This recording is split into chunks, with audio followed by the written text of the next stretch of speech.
पृथ्वी के गर्भ में अनगिनत रहस्य छुपे हुए हैं। उनमें से एक है कुमारी कंदम महाद्वीप, जो सदियों पूर्व हिंद महासागर में डूब गया था। वैज्ञानिक और शोधकर्ताओं का मानना है कि यह महाद्वीप करीब 15,000 साल पहले का है और प्राकृतिक विपदाओं के कारण वह महासागर के अंदर समा गया था। 19वीं सदी में अमेरिकी और यूरोपीय विद्वानों के एक वर्ग ने अफ्रीका, भारत और मेडागास्कर के बीच जियोलॉजिकल और अन्य समानताएं जानने की कोशिश की, तो उन्होंने अचानक से जलमग्न हो चुके एक महाद्वीप की खोज की और उसे लेमुरिया का नाम दिया। इसी समय उन्होंने एक और महाद्वीप को भी खोजा जिसको म्यू नाम दिया गया। तमिल और संस्कृत साहित्य के अनुसार कुमारी कंदम या लेमुरिया सदियों पूर्व में भारत का हिस्सा हुआ करता था। शोधकर्ताओं और इतिहासकारों का मानना है कि आज से 15,000 साल पहले ही इस महाद्वीप में पूर्ण रूप से विकसित एक सभ्यता हुआ करती थी। खोजकर्ता फिलिप स्कॉल्टर का कहना है कि मनुष्य की उत्पत्ति इन्हीं दोनों महाद्वीपों में हुई थी। साथ ही तमिल इतिहासकारों के अनुसार इस द्वीप का नाम कुमारी कंदम था। तमिल जानकारों के अनुसार कुमारी कंदम आज के भारत के दक्षिण में स्थित हिंद महासागर में एक खोज की तमिल सभ्यता की प्राचीनता को दर्शाता है। इसे कुमारी नाडु के नाम से भी जाना जाता है। तमिल शोधकर्ताओं और विद्वानों के एक वर्ग ने तमिल और संस्कृत साहित्य के आधार पर समुद्र में खोज की उस भूमि को पांड्यन महापुरुषों के साथ जोड़ा था। कुमारी कंदम पर पांड्यन नामक एक राजा का शासन हुआ करता था। भारत के समुद्र विज्ञान के राष्ट्रीय संस्थान में शोधकर्ताओं के अनुसार उस समय समुद्र का स्तर आज से लगभग 100 मीटर नीचे था और 10,000 साल पहले 60 मीटर नीचे था। हो सकता है उस समय में कुमारी कंदम और भारत के बीच संस्कृति और सभ्यता का आवागमन होगा, क्योंकि तमिल लोक गीतों में कुमारी कंदम का वर्णन सुनने को मिलता है। तमिल लेखकों का मानना है कि आधुनिक मानव सभ्यता का विकास अफ्रीका महाद्वीप में न होकर हिंद महासागर में स्थित कुमारी कंदम नामक द्वीप में हुआ था।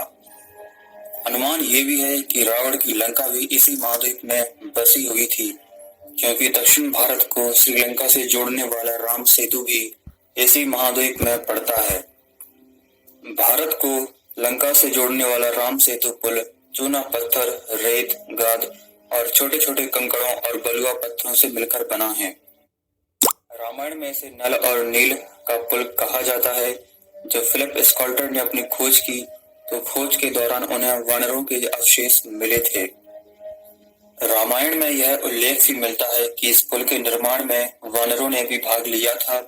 एक और रोचक तथ्य सामने यह आया कि लेमुरिया द्वीप के लोग काफी लंबे होते थे। हिंद महासागर के नीचे समा गए लेमुरिया महाद्वीप की उत्पत्ति 1 लाख साल पहले हुई थी और 15,000 वर्ष पूर्व तक यह अस्तित्व में था। अनुमान ये भी है कि हिमनदों की पिघलने से समुद्र का जल स्तर ऊंचा उठा और धीरे धीरे यह समुद्र के भीतर समा गया। फिलिप स्कॉल्टर ने मेडागास्कर और भारत में बहुत बड़ी मात्रा में वानरों के जीवाश्म के मिलने पर यहाँ एक पुराने सभ्यता के होने का अनुमान व्यक्त किया था। उन्होंने इस विषय पर एक किताब भी लिखी जिसका नाम था द मैमल्स ऑफ मेडागास्कर, जो कि 1864 में प्रकाशित हुई थी। श्रीलंका में स्थित पर्क स्ट्रेंट में कुमारी कंदम के अस्तित्व साबित करने वाले प्रमाण मिलते हैं।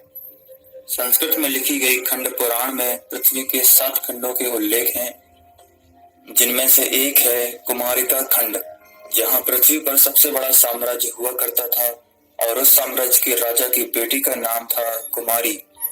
इसी कुमारी के नाम पर इस महाद्वीप का नाम कुमारी खंड बन गया, जिसे बाद में कुमारी कंदम कहा गया। लेमुरिया खंड को गोंडवाना नाम से भी जाना जाता है।